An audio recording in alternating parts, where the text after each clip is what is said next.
My name is Samantha Jane, and I am sat here in the UK, and I am a psychic medium, a trance medium, transfiguration medium, and a trance healer, and we are here today to bring to you some guidance into our lives and our world. And this is Paul. My name is Paul Devin. I'm a Buddhist priest, Buddhist exorcist, also paranormal researcher, and I've been involved in paranormal investigations for the last 25 years, as well as spirit rescue. So Paul, why are we here today? Why are we starting this channel? Well, I think the important thing is to try and help people, educate people. There's people are finding more and more time on their hands. People are reading more books, people are researching more things. This is a fascinating field. It's so wide. The supernatural is one of these things that you could start a debate around a dinner table, you know. And there might be 8 people around that dinner table, and start off with one person might turn around and go, yeah, I had this experience. And once they open up, then everybody else opens up. Yeah, and it's amazing. Yeah, so I think the purpose of this channel is to get everybody to open up and talk about it, you know, not sweep it under the carpet. I think that's really important. Yeah, and also I think to talk about and possibly sort of educate or provide that information into the things that people don't talk about within the industry, the things that people like to keep hidden or feel they can't go there, the elements that are taboo with our lines of work that we're dealing with every day, but it's not something that's perhaps discussed as openly as it should be. And I think that's important for the people who are dabbling, as we call it, so who are just getting into things. They really need to understand now more than ever what they're truly getting involved with. That's a really good point. I think the important part is if you are just coming into this field, it's the most important time. You don't get another chance starting. And it's really important that we can help them understand what is the right way to do to guide them. Yeah, absolutely. You know, because if you get it wrong, you know, it does go spectacularly wrong. Yeah, but, and then they need us. Yeah. But I think that you know, the fundamental thing of it is that when I first started, there was Doris Stokes in the book. Yeah, that was it. Fabulous woman. Yeah. There's just this wealth of information out there. Yeah. So, you know, you can tap into it. It's like a giant library. Yeah, but there's also the opportunity for people to be overwhelmed with information. True. Yeah. And not know what is right and what is wrong. And I think it's something you have to kind of trust and feel. But again, that is a gift and a skill in itself when it comes to this field, this line of work, whatever you want to call it. But for me, it's about getting subjects out there that perhaps people don't really realise exist. Yeah. That people may even be experiencing and not realise that's what they're experiencing. And just allowing people to enjoy the subject. I think there's long time ago I was doing 2 or 3 jobs, and I remember going into this canteen. There was a little purple card on the wall that said house healing, crystal healing. I thought, oh, what's that? Yeah. And I remember going into this, you know, I think it was a big sports manufacturer. So even in those big companies on these little notice boards, there are little bits of, you know, this world out there. And I think that's fantastic. Yeah, it will always find you. It certainly found me. Yeah, found you. Oh gosh, yeah. So, Skeptics, I mean, we're bound to get them, aren't we? So, yeah. What are your thoughts on Skeptics? I'm in the camp of not here to prove anything. I personally, I think with something like this, you've got to have a personal experience. Yeah.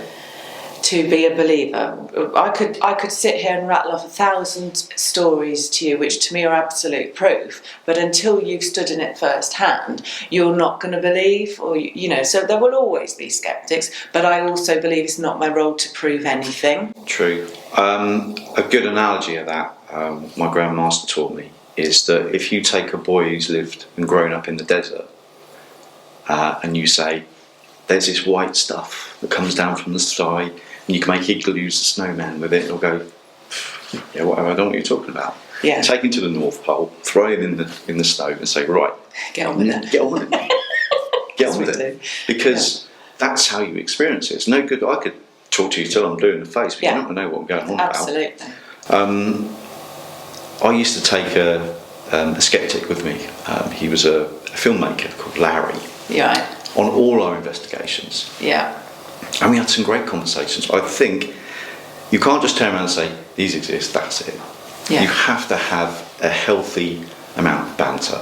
And I always used to bring one or two skeptics on paranormal investigations because they balance it out. Yeah. You know. Yeah. And I think that's important. Yeah. It always makes me laugh though. I've been doing this for so long now. Like, there are people who I know categorically 10 years, 15 years ago go, don't talk to me about that rubbish, don't talk to me about that. Then they now come to me and say, I need your help, son. I need your help, son. I've got something going on in my house, I need your help. So it's not my role. I know life will evolve. If they need to see this stuff, they're going to see it when they need to. Well, yeah, it's in a way it's kind of a form of karma, isn't it? Yeah. You know. Yeah, careful what you wish for. Yeah, exactly. But that's, Definitely. you know, as you say, we're not all born No. to follow this path. No. You know, and that's fine. Yeah. You know, I remember when I used to do a radio show, this guy used to constantly phone in, I don't like your paranormal show, I think it's rubbish. Okay, well, Switch it off then. switch it off then. I don't like cricket, but I don't go onto all the cricket forums and say I don't like cricket. No, you can't. You know, if you don't like it, here's an idea. Go find something you do like. Yeah. But don't deprive other people who are interested. Yeah. You know, it's important to sit down and listen to each other, and that's the thing I love about skeptics. If they're prepared to sit down and talk to me, happy days. Sam, first psychic experience or your earliest psychic experience? Well, I've been like it since the day I was born, but so it's very hard to go back and find the first one. One that really sticks with me though is probably the first one I had that showed me not everyone was in the same experience as me. Right. Was having a pub in Bristol. And yeah, I had a pub in Bristol. Yeah, on St Michael's Hill in Bristol. Had the Robin Hood. And it was at that point haunted, as we say, by an old landlord. And he used to, we used to go through so many barmaids. Back in the day when you had set hours to open your pub and all the rest of it, on a Sunday night we had to, under the licensing, we had to be open, but we would have no one come in on a Sunday night. So I used to be in the flat above, barmaid on the bar downstairs, no one would come in. But it was clean in nights, they were clean. And back then we had the optics with the mirrors behind, clever because you could see the whole bar even though you got your back for theft and things. But I used to get phone calls up in the flat from girls going, come down, you need to come down, Because while they were cleaning the optics, the landlord, ghost, spirit, whatever word you want to give that, would goose them behind the bar. And we went through so many barmaids on a Sunday night, it was ridiculous. In the end, I remember standing in the pub with some people there and losing it with Les, I think his name was, Les or Len, and losing it with him and saying, if you don't pack this in, I will get rid of you. You know I know how to. I didn't then. No. That was something, that was my future self speaking. Fake it to the truth. Yeah, I'll get rid of you if you don't pack. You know, and you then turn around and you look and everyone's there with their pint going, what the hell is your drink up or going? For me, there's like an unconscious and a conscious. Yeah. The unconscious came from my mum and dad. When I was like 18 months old, we lived in this house, and it was quite an old house. And they put me in this little box room. And apparently at night time, I just used to cry all the time. But when we moved to the new house, it was a new build. Yeah. So I guess no energy. Yeah. No imprint. Yeah. I slept like a baby. And so I'd say unconsciously, that was my first experience. I obviously knew or was aware of something going on. I was too young to get it. Fast forward about 28 years, because I came into this quite late, to be honest with you. My friend kept saying, you've got to go and see a medium, Paul. You must go and see a medium. And I kept putting it off. And one day I just picked up the phone and said, can I come and see you? She went, yeah. when I got there, this lady said, it's about time you came. It's about time you came. They've all been screaming at you for years, saying, come on. And she introduced me to my spirit guide. She introduced me to my nan who'd been dead for 10 years or whatever. And she even said to me, you're going to meet this girl called Caroline. You're not ready to meet her yet, and you'll have 2 kids with her. Lo and behold, I'm now married to a girl called Caroline, I have 2 kids. Yeah. And she just lifted the veil for me. Now, I was a taxi driver at the time, working nights, 12-hour night shifts, driving my taxi, nobody in it, and all of a sudden I heard this voice saying, drive carefully. What the hell was that? And I looked at the rearview mirror, and I knew that there was 3 or 4 people crammed on the back seat, even though there wasn't anybody there, but I just felt this presence in the car, and I knew it was real. It wasn't made up. And I just spoke out and went, free ride today, lads. It's okay. Yeah. And that was it. And it just went from there.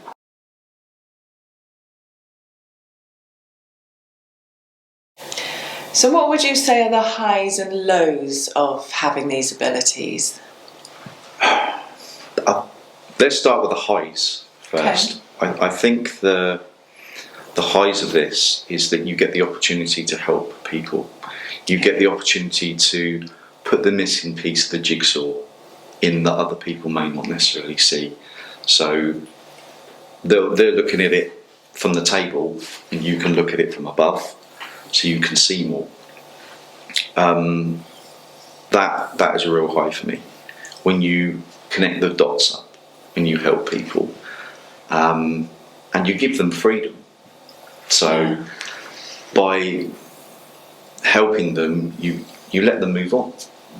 And I think that's a really good part of my work, especially by helping people in that way. And it may change their career path, may change their life. I don't go in and say, I'm going to change your life. No. I just do my job. But it is life-changing. Yeah. The low part of it is that you will always get somebody who's trying to debunk you. And we turned up in this close, and the whole close was waiting for us. Went into this house, and the whole close followed us in. It's like 20 people. And I said, right, whose house is it to start off with? So you've been booked for the entertainment that night, basically. It's my house, right. Everybody else, out. Yeah. And there wasn't anything that was causing issues there. They just wanted to see somebody come in and, as you say, be entertained. Yeah. But I felt nothing in it. Yeah. Well, this room's always cold. Well, does that radiator work? Because the sun's not on it. No. Where the sun sets and rises here. Yeah, well... Yeah. But I think it's important to understand that sometimes people get lonely. Right. And I've had very lonely people call me in. Okay. Because that's the only contact they have. Yeah. Which is kind of a sad sign of society. Yeah. What about yourself? For me, like yourself, the highs is helping people. Because I do a lot of work with people who've got anxiety and they don't realise it's actually an energy overload and obviously like yourself, the attachment issues of entities, etc. So I love all of that, but I also love the humour of spirit. You say about being lonely, I don't think as a mum, I haven't been to the toilet on my own in 20 years as it is, because when the children grew up beyond come to the toilet with you, the cat took over. But, so does spirit. Yeah. You can't have a bath without having a conversation and things like that. But I love all that. So there is that contentment almost, or if that's the right word, that comfort that comes with it. I see it as healing. Right.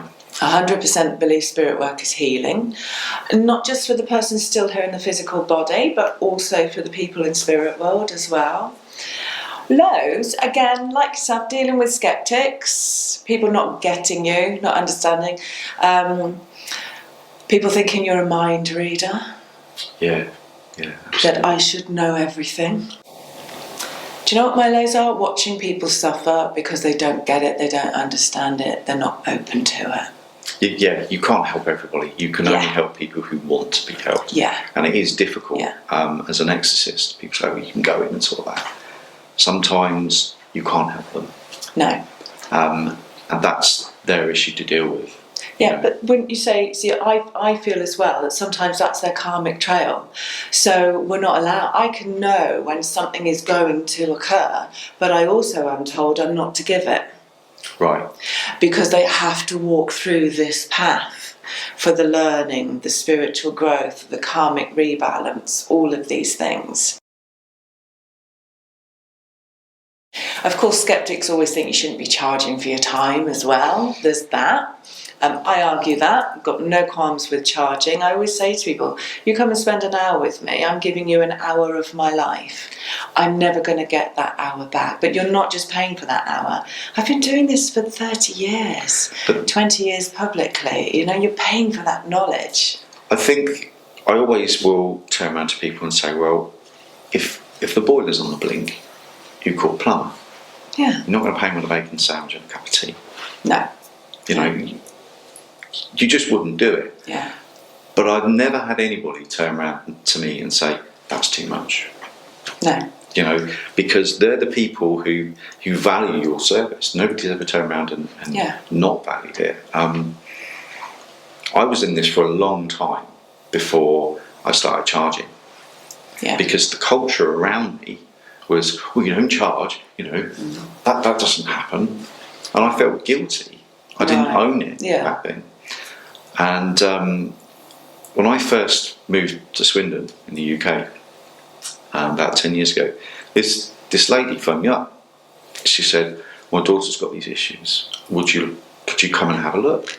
I thought, yeah, of course. So I went round, did the investigation, helped the problem. And she said to me, how much do I owe you? Yeah. I went, don't know, cup of tea, bacon sandwich. She went, you what? A cup of tea, bacon sandwich. No. She goes, I'm in PR. Right, okay. I'm my own company. This is a service. You've left your family. Absolutely. And you've come here. Yeah. Fuel in the car. You come here. You need to own it. Yeah. And you know, also, when it comes to the clearing work that we do, what people don't understand is it's actually the most dangerous work that we do, and we're subjecting ourselves to illness, mental health. Do you know what I mean? We can suffer for doing that work. But it took me a long time. That was my karmic path.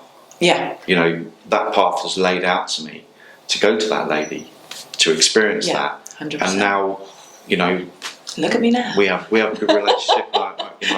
We meet up for coffee now and again, and it's brilliant. Yeah. But she taught me the fundamentals of charging, as you know, meeting you. Yeah. And you've helped me as well, because it's all very well being a nice guy, but you need to pay your bills. You need to support your family. This is a job. Like you, I'm good at it. I believe in it. Yeah. I help people. Yeah. So now I own it, but for a long time I didn't. Yeah. And I always say to people that I'm training, you know, I know hairdressers that earn more than me, but we both make people feel well. Do you know what? Got no qualms with a hairdresser that charges £100 an hour. My friend came out with a quote a couple of weeks ago, and he said, there are people like you who go around doing the job that you do, and the paper boy earns more than them. So, as the angel, how do you help people? The work that I do is predominantly with people rather than places, and I'm where you work with spaces more. I work with people. Yeah. I work with people who are suffering through negativity. So that can be their own negativity, it can be other people's negativity, or it can be negative entity attachments. I associate myself with angelics because I work in the angelic realm and multidimensional beyond that. So basically what that translates as, I'm able to go to many levels many dimensions, Right. across parallel lives as well, to heal people's karmic path across all of it, so that you're not suffering because another version of you wants to feel that pain. Yeah. Is the best way for me to put it. So it helps. The work I do as a trance healer is really shifting people's energy to be much more positive. Right. I mean, also I do work as a medium, and I do reading work, and I do train people to be as mediums. But the bulk of my work is helping people who are actually in breakdown or close to it, or just know something is not right, or they're constantly blocked and stuck and cannot get beyond certain points in life, and that's because there is literally something blocking them. Yeah, absolutely. You know, that's why it was easier for your great-grandmother, you know. And it's not just to do with not being so public and social media and all of that exposure. They also weren't at this time of ascension. No. And that's what we as humans forget or don't realise, is that I see the front of everything that's going on in someone's life on the physical. But I'm always working at what's going on behind that energetically. This is where I stand. Okay. And even, you know, when, you know, sometimes I have to help spirit move over and things like that, because people's grief can hold them in this space and time so strongly. And you know that from the work that we've done together. But it's healing. It's all healing. I heal people. You heal places. How would you describe what you do? I think the important part of my work is that when you go into an area or a space, it's normally humans that have affected it. It's like an animal doesn't have the ability to be depressed. A human gives it the ability to be depressed. Yeah. It pushes it down. And with a building, it's very much the same thing. There's something called divorce house syndrome, which is used, which accumulates in buildings. So that again is very much people's emotions that is soaked up into the concrete, into the walls. Yeah. So when you go into places, it can be the energy of those walls that can affect humans. It can also be, again, different layers of energy that can stick to people. Like when you're talking about people that get possessed, they are just little sticky bombs. Yeah. I think the World War II term, that will just stick to you. Yeah. And when you get too many, you can't shrug them off. Yeah. And they're sort of absorbed and go into the body, and that's when you have the trouble. I think the important thing is to clear those areas, is not to do it all at once. You know, start at I try and start from the outside. Yeah. And just shut the places down until it's combined, until you get one room where it's real heavy and go bong. Yeah. You know, there are different types. You know, you get office buildings, you get houses, bungalows, building sites, holiday camps, ships. You know, there's so many places I've been called to. Aircraft. I did an aircraft. So I said, while it was flying. Not as while it's flying. It was grounded. And it's all about, if you think of the amount of people that get into an aircraft and leave their energy imprint on. Yeah. You know, and the crew always, I'm sick. We always get headaches. We're always in. Yeah, so it's not always that air conditioning system in that plane, is it? No, so you go in and clear the energy. Yeah. I also work with businesses. Yeah. So I will go into a business and I'll say, this is not working for us properly. Okay, so let's have a look at the rooms where you work. Let's have a look at the layout. How can we change that? And you clear the corridors, because a lot of businesses these days work in big business units. So it's one big building, lots of different units, which creates lots of different energy. One place I went to had the sort of tea room making facilities outside their door, and that's where everybody comes, makes their cup of tea and dumps all their energy. So of course it was right outside the office. So of course the business is going to fail. Yeah. Of course it's going to go down the toilet. Yeah.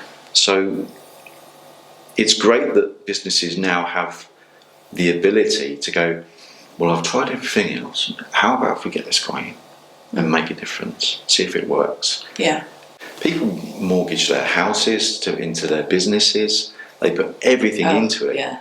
And when seeing energy, that at the moment. yeah, Yeah. and when energy comes to it, it can crush it. Yeah.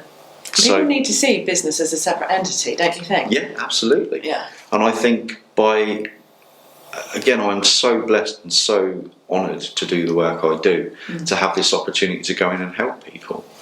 It is really such an amazing journey to be on, and just to be part of this, Yeah. is a great opportunity to help people, Yeah. who are watching.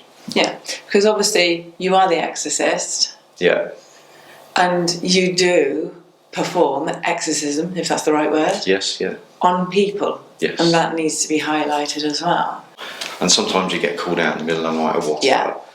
People expect you to turn up in a long black, just like in the film, yeah. briefcase.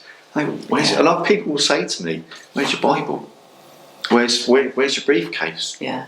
Where's the Explain black you're coat? not Catholic. You know, Good I'm not going to comfort. turn up in a great big black hearse. Yeah. If somebody calls, and I'm sure you get this as well, if I did up my car, because there's a black hearse and put Exorcist right down the side of it, and I turned up in your clothes. You know me, I All would. the window twitchers going, oh, she's got an exorcist, look at her, that's strange down the road. I'd love it. know? I'd love it. So you've got We're going to to wave black flags as we go down. get the bunting out. The exorcist is coming. So to go into those just like this. Yeah. Yeah, I've got a bag, and Yeah. where's your holy water? Well, where's yours? You know. Make me a cup of tea and I'll show you. I have 2 sugars in my holy water. So yeah. Yeah. No, I love it. I love what we do. But we do see some stuff, eh? We do. Crazy stuff. We should do a YouTube channel about it. There's an idea. Well, I think that's enough for today, don't you? Indeed, I think we should wrap it up. Brilliant. What will we be covering in the series then? What should we look at? Well, we're going to be talking about Ouija boards, demons. Not sure I know anything about that, to be honest with you. Yeah, we'll have to research that. Yeah, I think so. Time slips, fascinating subject. Angelic experiences, Yeah. aliens and UFOs, Yeah.